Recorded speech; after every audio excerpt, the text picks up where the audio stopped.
تو انسان جب اس قیامت کی گرمی کا تصور کرتا ہے تو پھر دنیاوی گرمی اور موسم کی تبدیلی انسان کے لیے ہیج ہو جاتی ہے۔ اللہ تعالیٰ آزار اور عذر سے بچ کر ہمیں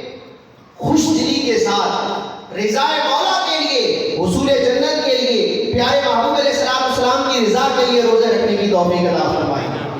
دیکھیں شریعت نے رخصت دی ہے، بعض بیمار ہوتے ہیں، ایسے مسائل ہوتے ہیں، شریعت نے رخصت دی ہے بعض افراد کو روزہ موقوف کرنے، بعد میں اس کو رکھنے، یا پھر جو شیخ فانی ہوتا ہے اس کے فدیے کے معاملات ہیں، لیکن اس کا فیصلہ ہم نے خود نہیں کرنا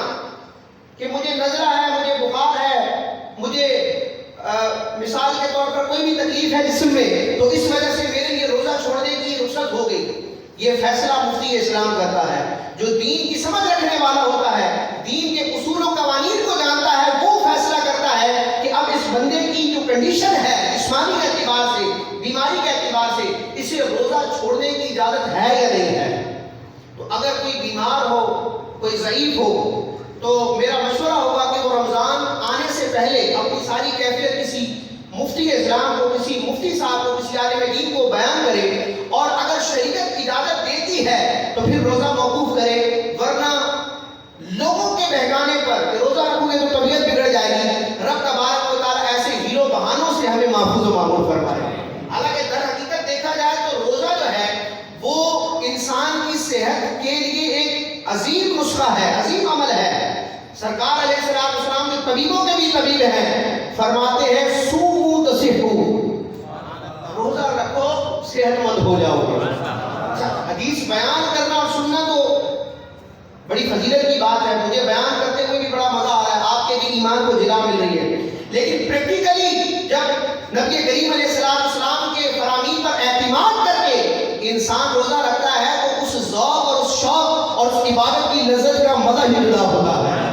اعلیٰ حضرت امام اہل سنت بیان فرماتے ہیں کہ میرے والد گرامی مفتی نقی علی خان رحمۃ اللہ تعالیٰ علیہ کا وصال ہو گیا۔ بعد وصال میرے والد گرامی مجھے خواب میں تشریف لا کر کہتے ہیں کہ رمضان کا مہینہ قریب ہے اور رمضان کے مہینے میں آپ کو شدید بخار ہوگا، یعنی آپ کی طبیعت خراب ہوگی، لیکن روزے کے معاملے میں سستی نہ کیجیے گا، روزے کے معاملے میں احتیاط کیجیے گا۔ اب روحیں اگرچہ دنیا میں نہیں ہوتی، عالم برزخ میں ہوتی ہے، لیکن یہ رب تبارک و تعالیٰ کی قدرت ہے کہ روحیں دنیا کے معاملات کا مشاہدہ کرتی ہیں۔ جو اہل اللہ کی روحیں ہوتی ہیں وہ سارے معاملات کو دیکھتی ہیں، اور علماء نے اس بات کو بیان کیا کہ جو اللہ والے ہیں، جو بزرگان دین ہیں، اولیاء ہیں، اللہ کے خاص بندے ہیں، ان کے لیے دور اور نزدیک کا کوئی معاملہ نہیں رہتا۔ روحیں دور سے بھی اسی طرح دیکھتی ہے جس طرح زندہ انسان قریب سے دیکھتا ہے۔ تو مفتی نقی علی خان بہت بڑے عالم دین اور بہت بڑے اللہ کے ولی اور اعلیٰ حضرت امام اہل سنت جیسی عظیم ہستی کے والد گرامی تھے۔ آپ نے پہلے ہی خواب میں آ کر یہ بیان کر دیا کہ بیٹا تمہاری طبیعت خراب ہوگی، رمضان کے مہینے میں بخار کا معاملہ ہوگا،